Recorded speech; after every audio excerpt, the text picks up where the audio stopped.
Vamos abrir nossas Bíblias, e aí que está o pulo do gato hoje, sim? Não tem texto na tela hoje, certo ou não?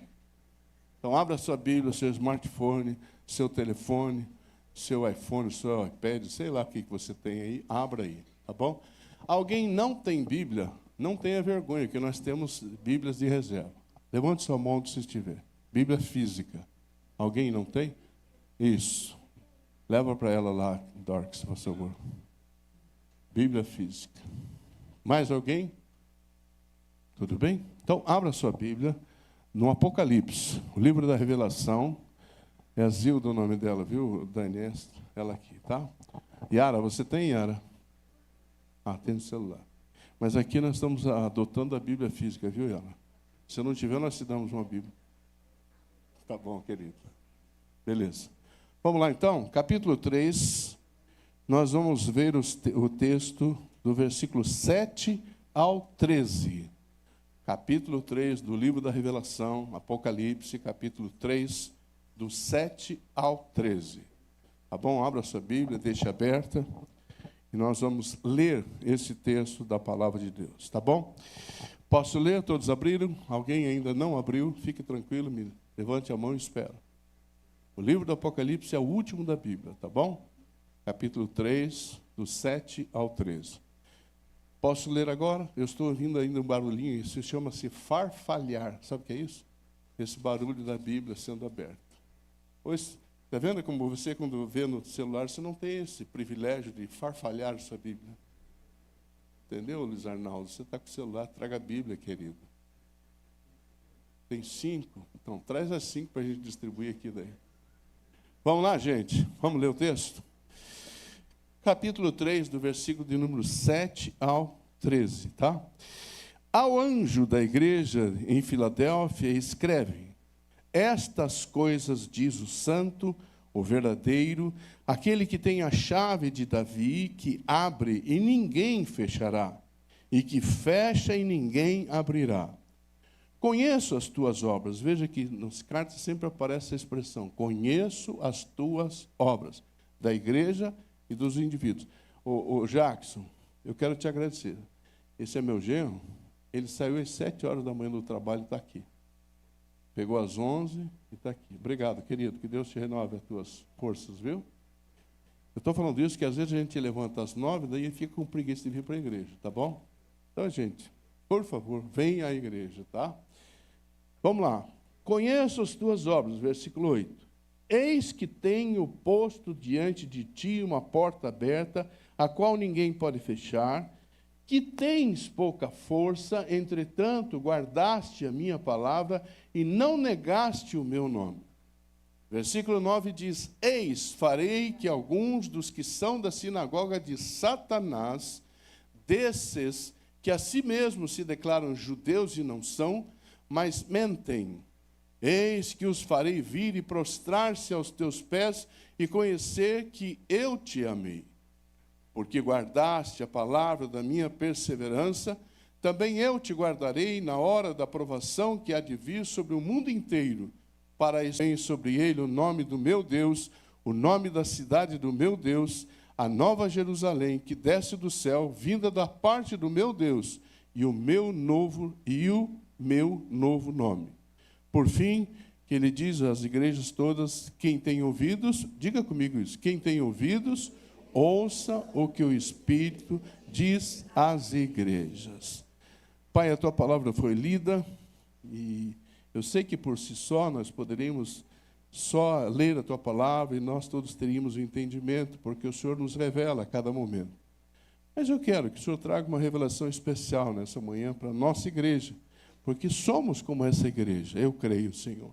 Então precisamos da revelação, da inspiração, da direção do Senhor para a nossa caminhada como igreja. Me usa para o louvor da tua glória, em nome de Jesus. Amém. Nós temos como hábito, e desde o início dessa igreja, estudarmos a Bíblia de forma expositiva. O que é a forma expositiva? nós olhamos versículo por versículo, grupo de versículos, e vamos estudando um por um até esgotarmos o texto. Esgotar a gente nunca vai esgotar, mas pelo menos ter uma percepção do que aquele texto está dizendo. O que nós estamos estudando nos últimos domingos são as cartas escritas por Jesus, pelas mãos de João, às 7 igrejas que se localizavam na Ásia Menor na época. Você pode botar um mapa para mim? Essas 7 igrejas receberam cartas de Jesus, e Jesus, ele escreve de uma forma tão linda, porque ele faz elogios e reparos às igrejas. Então, veja, a igreja de Filadélfia é essa aqui. Nós estivemos fazendo essa viagem, nós saímos de Esmirna, fomos a Pérgamo, de carro com o missionário, a Tiatira, a Sardes, a Filadélfia, Laodiceia, e, por fim, dormimos, e depois fomos até Éfeso, no meio da estrada. Muito bem, essas 7 igrejas têm algo para nós como igreja. Cada uma delas tem uma lição, quer dizer, o que Jesus disse a elas tem uma lição para cada um de nós. E é interessante que, olhando cada uma das cartas e vendo o comentário do reverendo Hernandes, ele diz algo, que 4 das cartas, elas recebem elogios e reprimendas, advertências. 2 delas recebem a Tiatira, ela recebe só elogio, ela é tida como uma igreja pobre. E a outra é a igreja que nós vamos ler hoje, que é uma igreja fraca. Vocês viram no texto aí? Fraca. A Filadélfia, ela recebe só elogios. E a pastora Mônica, semana que vem, está com a incumbência de falar com a igreja que só recebeu reprimendas, que é a igreja de Laodiceia. Tem um texto bom para te passar depois, viu? Então, queridos, nós vamos conversar sobre uma igreja que era tida como fraca. A cidade era pequena, a cidade era fraca, e a igreja também o era. E a sugestão do Maurício, nós começamos a falar das palavras que John Stott fala sobre cada igreja. Eu achei interessante, fui caminhando nas palavras e quero passar para você. Cada igreja tem uma palavra-chave que pode ser usada por todas as igrejas hoje, que pode caracterizar o que é uma igreja, o que ela passa, o que ela sofre. Então, as palavras-chave são amor, sofrimento, verdade, santidade, realidade. E a carta que nós vamos conversar hoje, a palavra é oportunidade. Diga comigo, oportunidade. Então, eu vou tentar passar para vocês qual é essa oportunidade que Jesus deu à igreja, estava dando à igreja. Para que eu possa conversar com vocês de uma forma tranquila, queridos irmãos e irmãs, eu vou fazer um preâmbulo, vou fazer um pano de fundo para você entender um pouco mais o contexto de onde essa igreja estava e como ela era. A cidade, ela ficava a 45 quilômetros de Sardes, né? E ela ficava naquele roteiro de todas as igrejas. Era a mais jovem, estou falando da cidade, tá? Era a mais jovem de todas as cidades. Ela era chamada de Pequena Atenas, porque ela tinha inúmeros templos dedicados aos deuses. Ela era chamada também de cidade, era uma porta para o Oriente, porque essa cidade, queridos, ela era situada em um lugar estratégico, em que o correio imperial passava, saía de Roma e se dirigia ao Oriente, ou seja, à Ásia, né, que nós conhecemos hoje. Então, ela era conhecida como a porta para o Oriente. Era uma cidade que enfrentou problemas com tremores de terra, com terremotos. E aí, em 17 depois de Cristo, aconteceu um terremoto tão intenso que tanto Sardes como Filadélfia foram totalmente destruídas. O nome dela vem de uma pessoa, era um rei de Pérgamo, que amava muito o seu irmão Eumenes, e aí ele deu o nome desse irmão de Filadelfos. A palavra quer dizer que ama a seu irmão, Filadelfos. Então, quando você vai para a definição da palavra de Filadélfia, é aquela igreja em que os irmãos amam uns aos outros. Ou, melhor aplicado, um amor fraterno existe entre os irmãos daquela igreja. Ok? Então, a Filadélfia era uma cidade pequena e pouco influente. Assim como a igreja era, da mesma forma, pequena, pouco influente. Mas Jesus elogia essa igreja de uma forma assim tão intensa, tão calorosa, que nos leva a pensar que nós talvez sejamos uma igreja parecida como essa. Somos pequenos ou não? Somos pequenos. Temos muita influência em Londrina? Tem muito recurso aqui? Mas nós somos fiéis a Deus aqui. E enquanto nós não quebrarmos essa fidelidade de Deus, vocês concordam que nós vamos ter nosso templo? Vocês concordam que nós vamos crescer, que aqui não vai dar mais os lugares? Vocês concordam que as pessoas vão vir buscando o que Deus tem para nós? E eu vou ser sincero para vocês. Nós temos algo que muitas igrejas por aí não têm. Eu não estou comparando. Mas não há uma pessoa que chegue nessa igreja que não seja acolhida calorosamente. Sim ou não? Tem igreja que você entra e ninguém sabe que você foi, você entrou, você saiu, está tudo do mesmo jeito. Eu não estou criticando. Cada um tem seu sistema. Aqui, a gente é até meio pegajoso, viu, Yara? A gente gosta de beijar, de abraçar. Tá bom? Se não quiser, você já avisa que a gente não chega muito. Mas então, eu quero que você pense sobre isso, porque não existe... a escrita de Jesus, as cartas, são lições para nós hoje. E nós temos tirado lição de todas as cartas, e eu creio que esta hoje também é muito especial para nós compararmos com a nossa igreja, tá bom? A igreja nasceu em 90 depois de Cristo, através de um edito imperial que mandou subsídios para que essa igreja fosse fundada, construída. Cristo expressa, então, como eu disse, uma aprovação calorosa por essa igreja, e você vai ver no texto. A carta para a Filadélfia é de elogios quase irrestritos. Precisamos ler essa carta, não precisamos? Precisamos estudar essa carta para ver o que nós podemos usar como igreja. Concordam?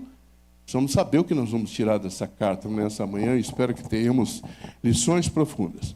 Então, nós vamos entrar nos textos, tá bom? Em cada versículo, você acompanhe na sua Bíblia lá. Vamos lá no versículo 7.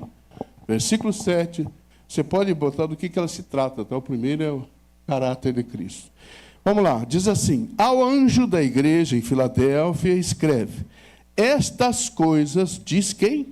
O santo, o verdadeiro, vamos comigo, aquele que tem a chave de Davi, que abre e ninguém fechará, e que fecha e ninguém abrirá. Você sabe que a gente sempre cita isso. Não, se Deus abrir uma porta, está tudo certo, ninguém fecha.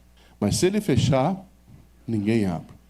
Então, nós temos que entender que essas coisas que aconteceram lá são para nós hoje, são para os nossos dias, tá bom?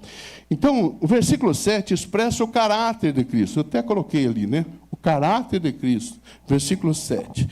E a gente tem que entender o seguinte, que esses 3 títulos que eu falei, santo, falei verdadeiro e falei aquele que tem as chaves, né, que abre, ninguém fecha, assim por diante, tá bom?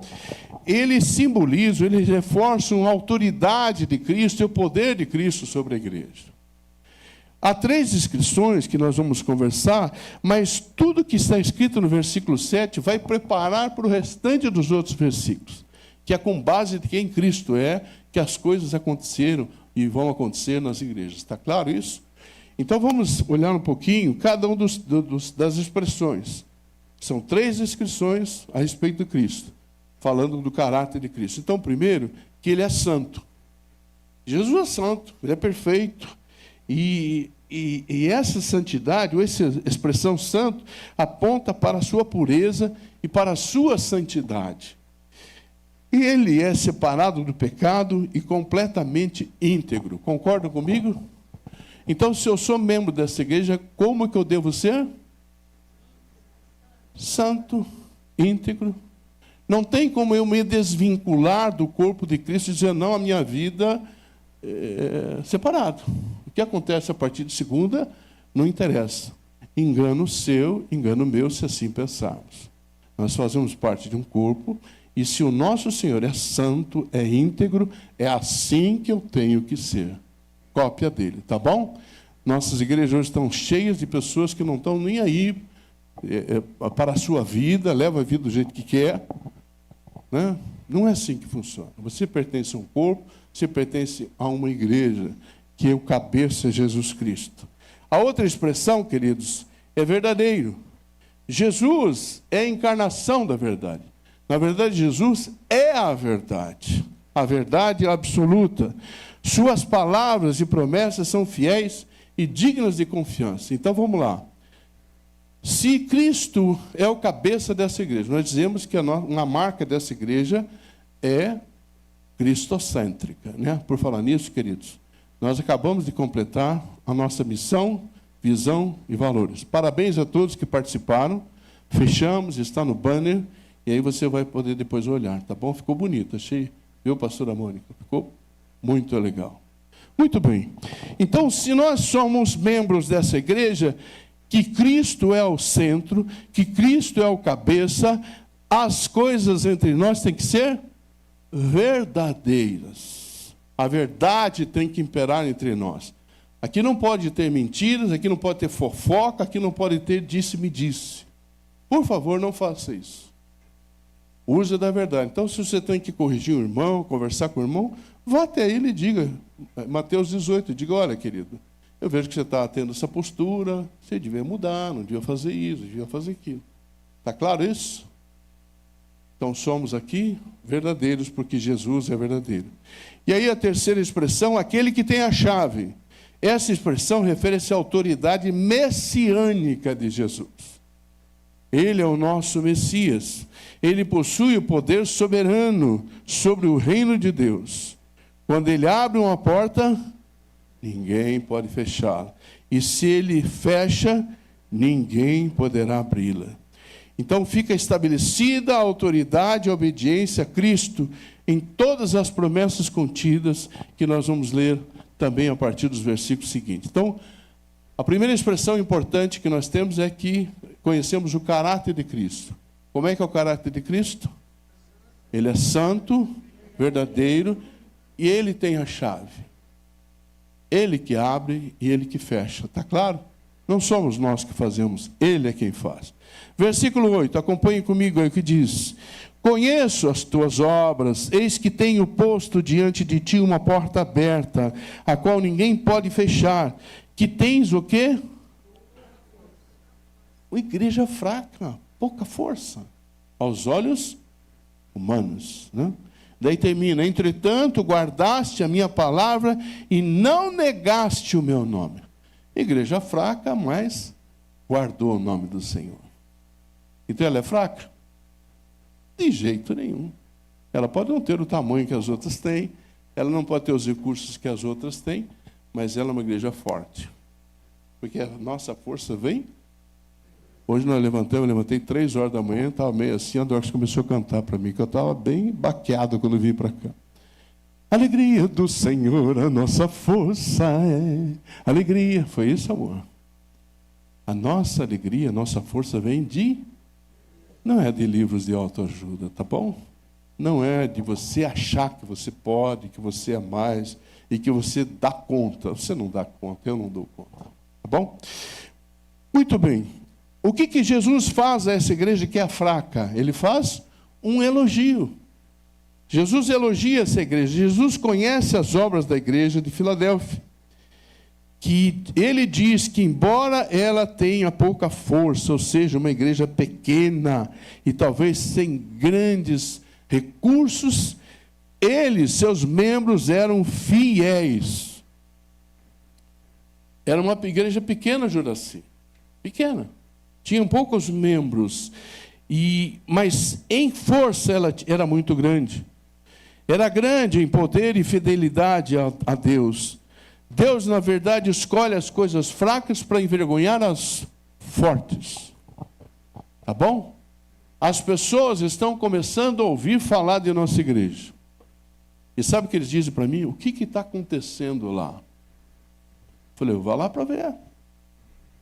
Ué, você entendeu o que eu estou te falando? As pessoas estão percebendo que alguma coisa está acontecendo aqui no primeiro andar do Cine Coval. E eu vou te dar um testemunho, aqui ficam os escritórios deles. Quando eu vim aqui para alugar, eles estavam com quase todas as salas desocupadas. Escute bem isso. Quase todas as salas desocupadas. Poucas salas ocupadas. E os sindicatos hoje em dia não têm mais aquela força, então eles dependem da renda das salas para eles sobreviver. São gente boa, gente fina o pessoal aqui. E a gente veio alugar, eles fizeram um preço bom para nós. Há um tempo atrás, eles me chamaram e falaram: pastor, senta aqui. O senhor sabe que todas as salas foram alugadas? Sabe o que eles acham? Que é porque a igreja está aqui. Depois que o senhor veio para cá com a sua igreja, pastor, nós sempre alugamos todas as salas. Desocupa, aluga, desocupa. Lá embaixo vai ser uma escola, está sendo ocupado tudo lá embaixo. Entendeu o que é bênção? Talvez a gente ache, né? A gente acha, não, porque nós somos. Não é isso, queridos. A gente entendeu o momento que nós estamos vivendo. Deus está nos abençoando e as pessoas estão percebendo com isso. E não é motivo de orgulho, pelo amor de Deus. Nós não somos melhores que ninguém.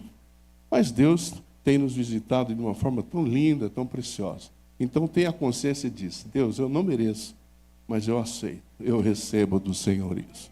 Tá bom, queridos? Vamos em frente. Aí ele fala da porta aberta. Jesus menciona uma porta aberta, mas sabe por que ele menciona essa porta aberta? Ele está simbolizando que essa porta está aberta para uma oportunidade. Por isso que a palavra de John Stott é oportunidade. Oportunidade de evangelização, de você ser relevante na cidade, de você ser diferente das outras igrejas. Deus abre portas para nós, não para a gente se aquietar naquilo e se locupletar naquilo, não sei se é o termo melhor, tá? Ele abre para que nós façamos a obra. Ele vai abrindo e nós vamos avançando conforme Ele nos dá. Então, por isso que eu digo a vocês, nós vamos ter o templo. Eu não tenho dúvida disso. É só questão de tempo. A porta está aberta. Os recursos estão vindo. E vai chegar a hora que nós vamos fazer. Então, quando você olhar essa porta aberta, Deus abriu uma porta para você ser bênção na vida das pessoas. Não é para você reter para você. Entende? Quanto mais você abençoa, quanto mais você faz na obra, mais a bênção está para você. E eu digo você que tem dinheiro. Quanto mais você investe no reino, se você der e não der, não tem problema, querido. Mas quanto mais dinheiro você dá na obra, mais você vai ter. Tá? Um dia eu te conto o meu testemunho pessoal, porque acho que não é a hora agora. Nunca nos faltou nada. Nunca. Para minha família. Nunca. Mas eu digo a você, a prioridade para nós é o dízimo, é a oferta, é investir no reino de Deus. Nosso dinheiro, em primeiro lugar, vai para isso. Nos sustentamos, fazemos o que temos que fazer, e você pode olhar, você não tem acesso, mas nós damos dízimo e oferta de tudo que nós recebemos. Se eu ganhar R$100, eu dou 10 mais 11 reais. Tudo. Então, o que eu estou dizendo é a fórmula. Você quer ter sucesso em finanças? Invista no reino de Deus. E eu te garanto que você vai ter muito sucesso. Não troque, tá? Se você fizer isso para trocar, não vai dar certo. Gente, quem que está lá atrás, hein? Do teu lado, André. Como? Amigo de quem? Seu? Eu não tinha percebido, não levantou a mão, que era... Ah, segunda? Ganhou presente? Já são da casa. Gente, vamos em frente. Não quero me distrair. Vamos lá. Muito bem, queridos. A segunda expressão é fidelidade à palavra de Deus. Eles mantiveram a palavra de Deus e permaneceram fiéis nos seus ensinamentos. Deus não mede nossa capacidade pelo tamanho e recurso que temos. Preste atenção nessa frase, não é minha. Deus não mede nossa capacidade pelo tamanho dos recursos que nós temos, mas pela obediência e pela fé. A fidelidade, queridos, em tempos de fraqueza é algo que agrada o coração e pode trazer grandes oportunidades. Infelizmente, às vezes eu vejo algumas pessoas que estão firmes com Deus, passam por lutas e começam a não vir mais na igreja, começam a não mais orar. Gente, é o contrário, é nessa hora que vem as lutas, que você tem que estar todo dia aqui na igreja, você tem que estar orando. As pessoas pensam assim, não, Deus não está me abençoando, então vou relaxar. Vai piorar, vai ficar cada vez pior. Então é na nossa fraqueza que a força de Deus se manifesta. Você entende isso? Quando nós nos acharmos, não tem bênção. Agora, quando dizer, Senhor, eu dependo inteiramente do Senhor. O que o Senhor tem para mim? Aí a bênção vem. Está claro isso? Muito bem, queridos. O terceiro versículo é o 9. Pegue comigo aí o 9. Todos viram? Eis, farei que alguns do que são da sinagoga de Satanás, desses que a si mesmos se declaram judeus e não são, mas mentem, eis que os farei vir e prostrar-se aos teus pés e conhecer que eu te amei. Esse trono de Satanás nós já vimos lá em Pérgamo, não é um local, mas é uma cultura, uma maneira de agir, a maneira que as pessoas agiam. E aqui não é diferente, porque aqui ele está falando dos judeus. Ele está falando que são falsos judeus que mentem. Sabe que nós já pregamos em Gálatas isso exaustivamente. Os judeus entendiam que as pessoas que se convertiam a Jesus, se eles não assumissem as leis, os mandamentos instituídos por eles, ou não se circuncidassem, eles não eram de Cristo. Não havia conversão. Isso é mentira. Nós precisamos de uma coisa só para termos a vida eterna. Qual é? Ó Senhor Deus da glória! Para chegarmos ao céu, o que eu preciso? Crer em Jesus, confessar o nome de Jesus, pelo amor de Deus. Esse dia conversando com um cara crente há muito tempo, você tem certeza de salvação? Não, eu digo, meu Deus do céu. Eu falei, rapaz, você crê em Cristo? Creio. Você entregou a sua vida a Ele? Entregou a sua vida a Ele, então você está no céu, cara. Agora, se você continua em pecado como você está, aí é outra coisa, cara. Você vai pagar pelos seus pecados, porque aí Deus vai te pesar a sua mão. Eu vou ver daqui a pouco isso aqui. Tá bom? Então, queridos, tanto é que o título que eu coloquei é o castigo dos inimigos. Qual é o castigo daqueles que não creem em Jesus? Eles vão ver o que Jesus faz com a igreja, porque Jesus ama a igreja. E vai dizer, puxa, o que aquela pessoa fez para Jesus abençoar essas pessoas? Você entende? Esse é o castigo deles. E claro, de repente, se não crer, vão para aquele lugarzinho quente. Aliás, muito quente. Está claro isso? Então, o que os judeus... Às vezes os judeus acham que a igreja tem que se converter ao judaísmo. Até hoje eles pensam isso. Até hoje existe esse engano. Mas é o contrário. O judaísmo vai reconhecer que Jesus é Senhor e que Ele ama a sua igreja. Está claro isso? Então, o que você deve fazer? Xingar os judeus? Não. Deve amaldiçoar os judeus? Não. Deve orar, porque eles são o povo que começou toda essa coisa, né?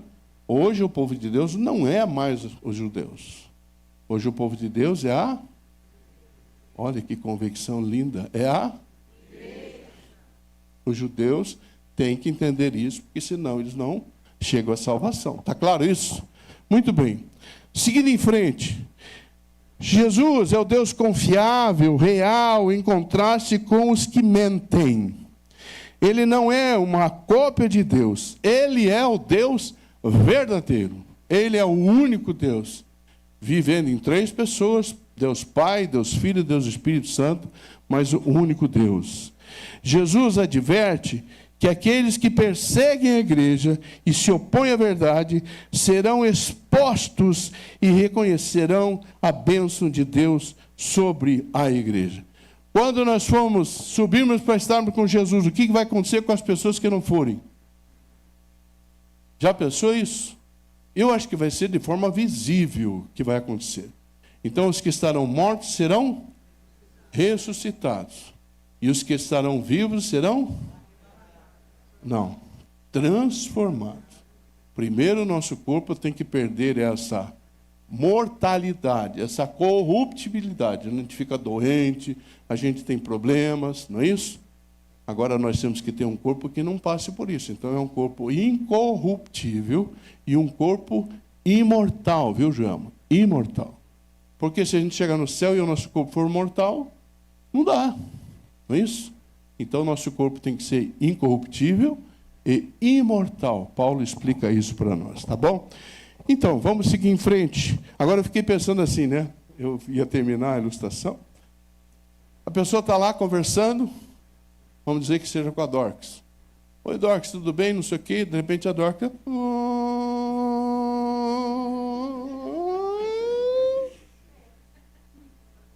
Eu acho que vai ser assim, entendeu? as pessoas vão dizer, eu não fui, eu fiquei. Vai ficar. E depois vai para aquele destinozinho lá. Ok? Muito bem, queridos. Versículo 10, o que diz no versículo 10?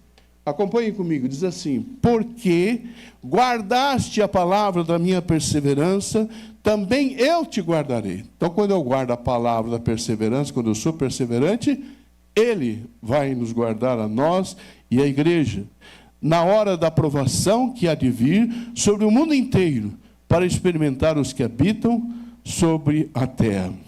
O que nós vemos aqui é uma promessa que Jesus faz da perseverança, tá bom?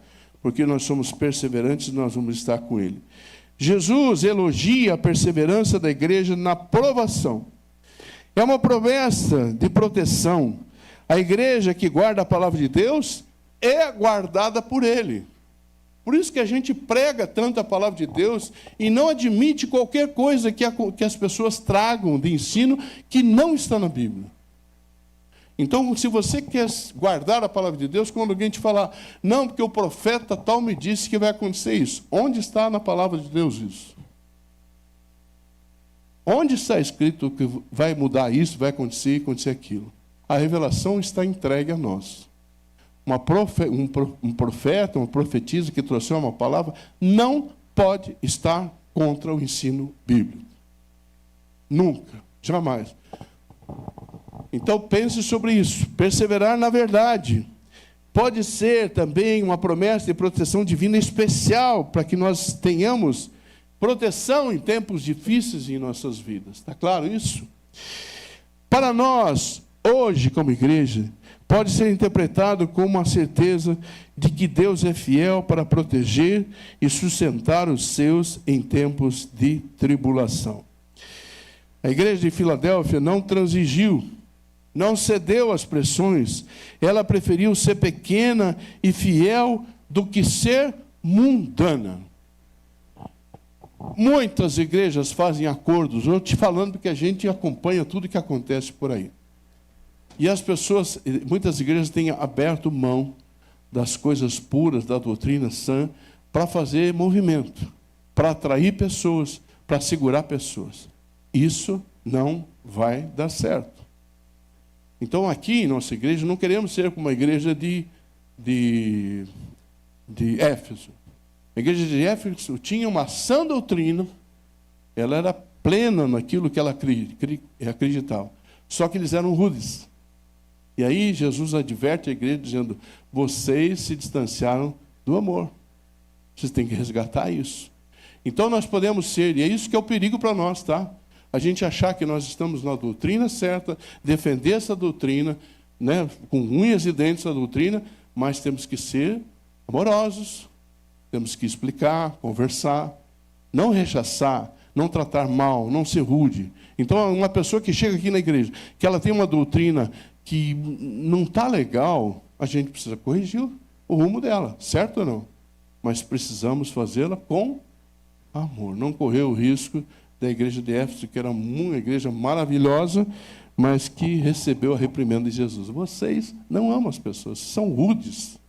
Vocês espantam as pessoas da igreja pela forma rude como vocês tratam as pessoas, pela forma com desamor que vocês tratam as pessoas. Que mais, queridos? Hoje a igreja tem preferido o evangelho mais popular, o evangelho superficial, o evangelho adocicado, em que o evangelho, no centro do evangelho é o ser humano. O centro do evangelho é Jesus.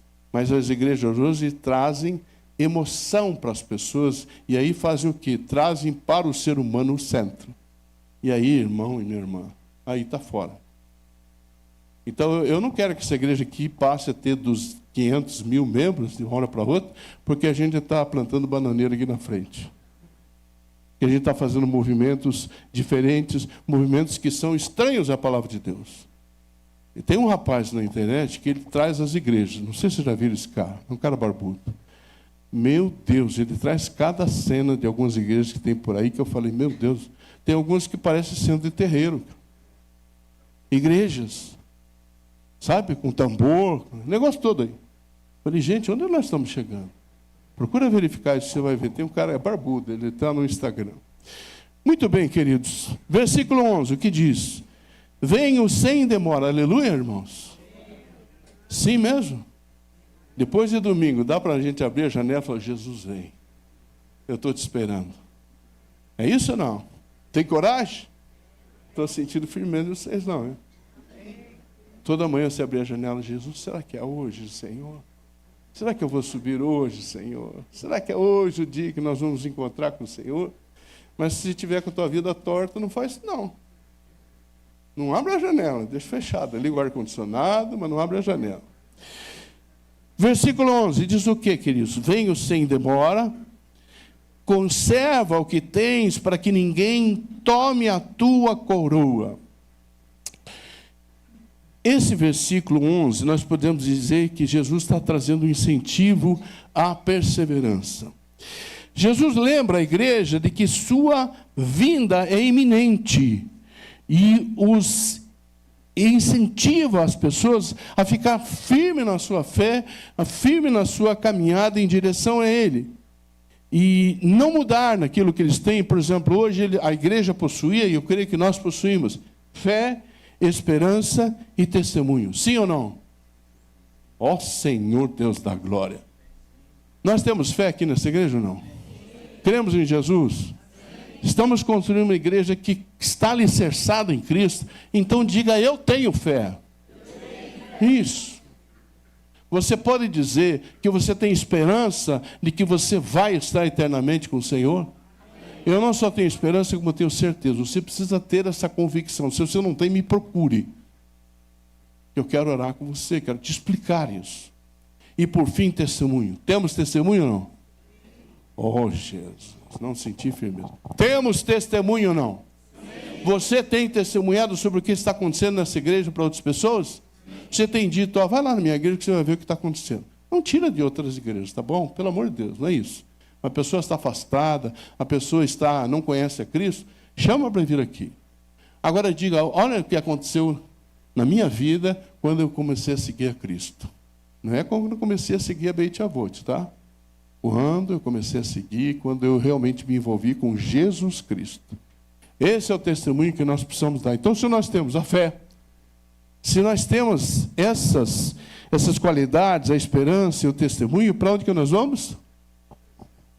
Ó Senhor, para o céu, queridos. Vamos ser sinceros, você está aqui na terra para quê? Para ganhar dinheiro, para ter carro, ter apartamento, ter isso, ter aquilo. A mulherada, sapato, bastante sapato, sim ou não?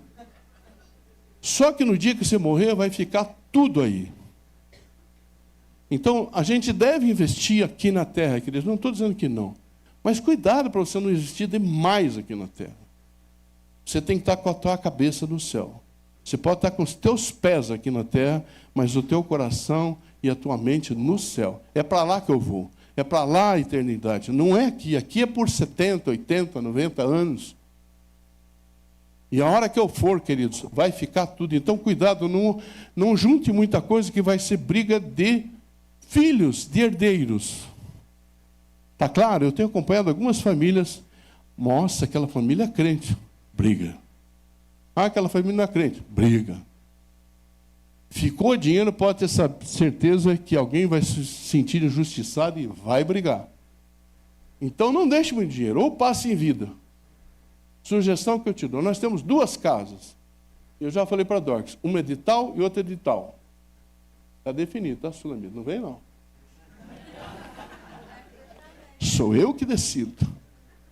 Você entendeu? Não tem briga. Olha, quando eu morrer, essa é tua e essa é tua. Temos 2 casas, pela graça de Deus. Agora a Dorcas vai usufruir disso, que ela vai morrer depois de mim, é claro, né? Pela graça de Deus, amada.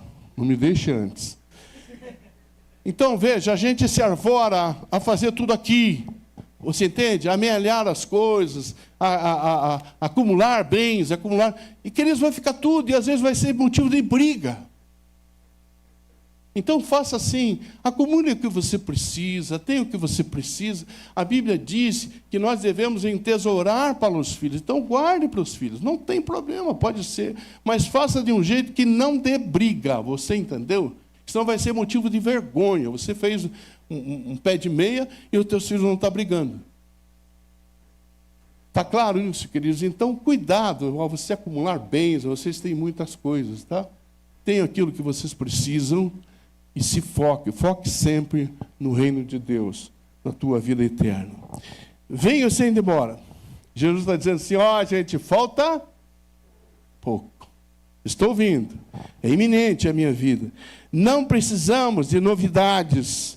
Não precisamos de doutrinas diferentes. Não precisamos de coisas espalhafatosas. Você entende? O que nós já temos é o suficiente para que a gente caminhe até aquele grande dia. Agora, o que Deus espera, porque Ele abriu a porta para aquela igreja, Ele abre para nós para o quê? Para proclamar o evangelho da salvação às pessoas. Aqui não é um clube social. A gente se ama, é bom de vir aqui, se abraça, toma café, não é isso? Mas não é um clube social, não é um clube de encontro. É um clube de encontro com o Senhor. Claro isso. Então Deus abriu portas, não abriu portas? Abre portas para quê? Proclamar o evangelho da salvação.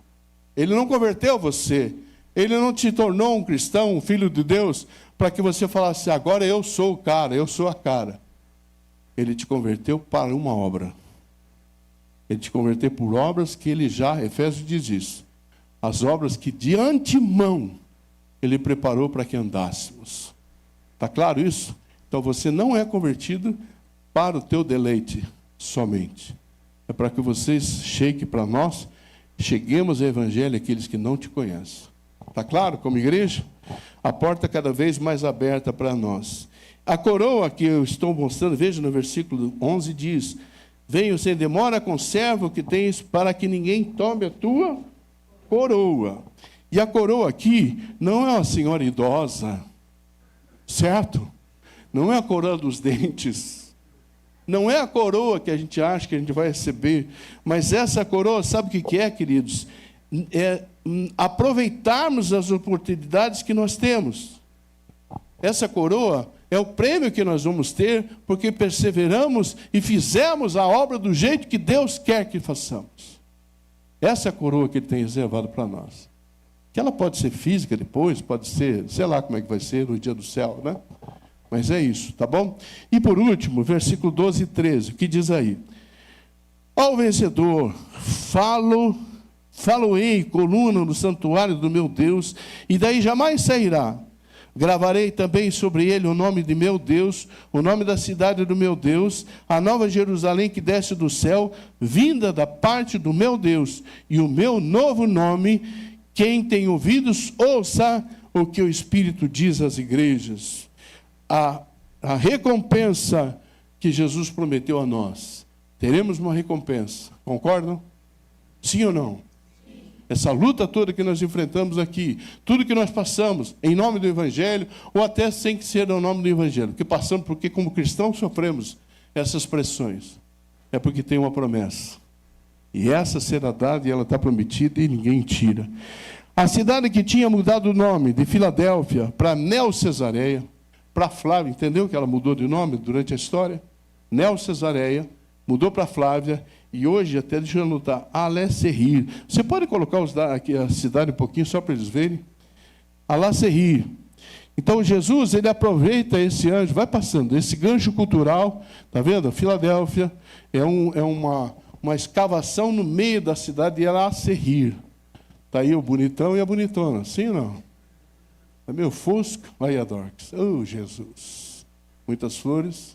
Está vendo aqui? Alé-Serrir.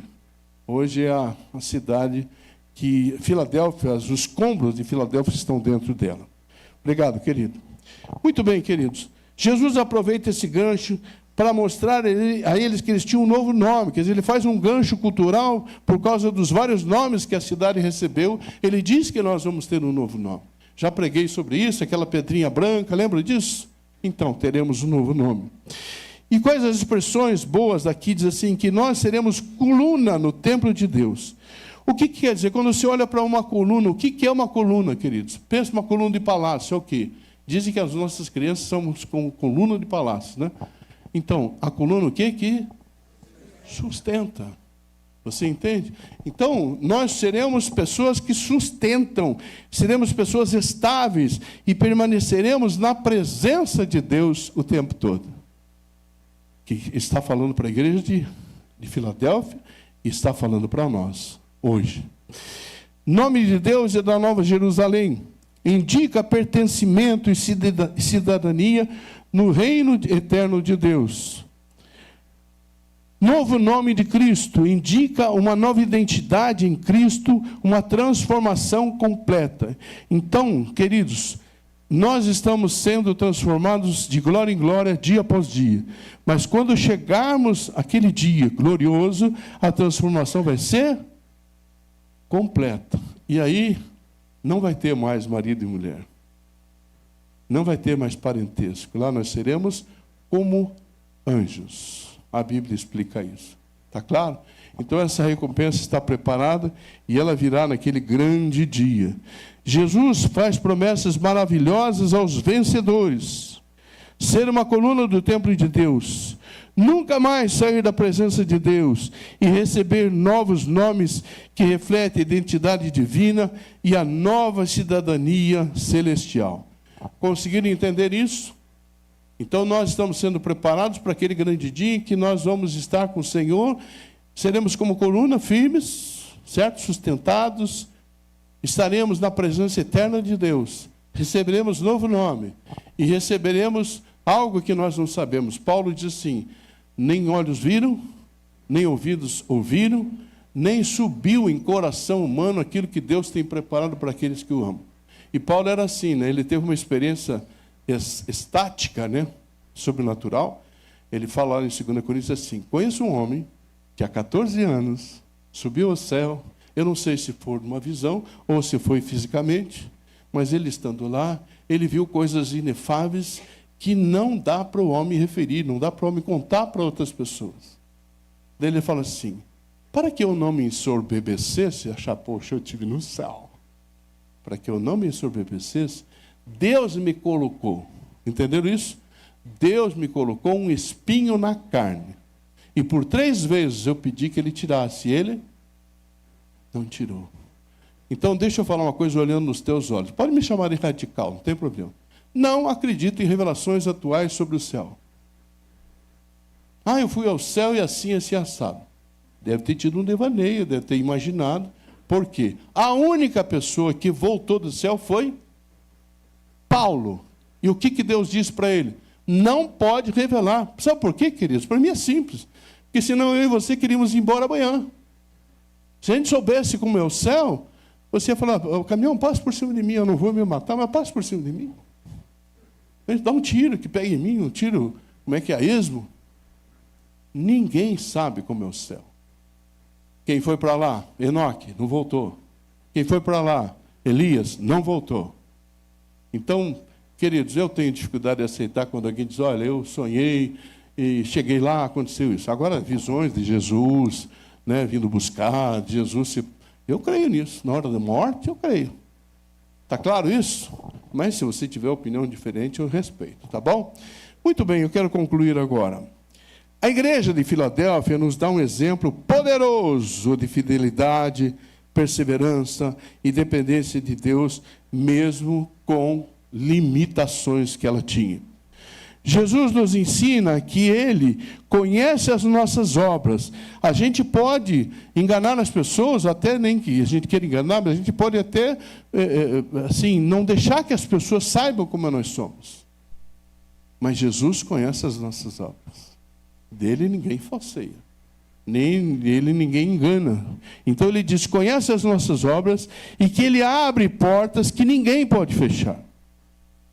As promessas de Cristo, queridos, a igreja de Filadélfia, devem nos inspirar a permanecermos fiéis, sabendo que no final a recompensa é grandiosa. Ou seja, uma vida eterna na presença de Deus, com um novo nome e uma nova identidade. Amém? Aleluia? Última frase. Assim como Filadélfia, somos uma igreja pequena, sem muitos recursos, mas reconhecemos que Cristo tem aberto portas para que avancemos a proclamar o Evangelho da salvação. Concorda ou discorda de mim? Não somos grandes, não temos muitos recursos, mas Deus está abrindo portas. E vai abrir muitas portas. Fique de pé, por favor. Peço, Docs, prepare para a ceia, por favor. Pai, obrigado, Senhor Deus, pela Tua palavra tão linda, tão preciosa, Senhor. Eu pedi ao Senhor que no começo abrisse o entendimento meu e das pessoas, para que nós pudéssemos entender a Tua palavra. E eu creio que nós estamos saindo daqui, Senhor, entendendo o texto bíblico. E podemos, com certeza, testemunhar, passar para outras pessoas, explicar para outras pessoas. Pai, que nós sejamos uma igreja pequena, com poucos recursos, mas que nós tenhamos a convicção de que nós estamos nas Tuas mãos, Senhor. E que é o Senhor que vai abrir portas e mais portas, uma atrás da outra. E que nós, como igreja, avancemos e proclamemos o Evangelho da salvação a todos aqueles que buscarem. É assim que eu peço, assim agradeço, no nome de Jesus. Amém. Recebam a bênção, queridos. O grande e maravilhoso amor de Deus, a graça de nosso Senhor e Salvador Jesus Cristo, o consolo, o ensino e a unção do Espírito Santo esteja sobre a sua vida, sobre a sua casa e sobre todo o povo de Deus espalhado pela face da terra, hoje e para todo sempre.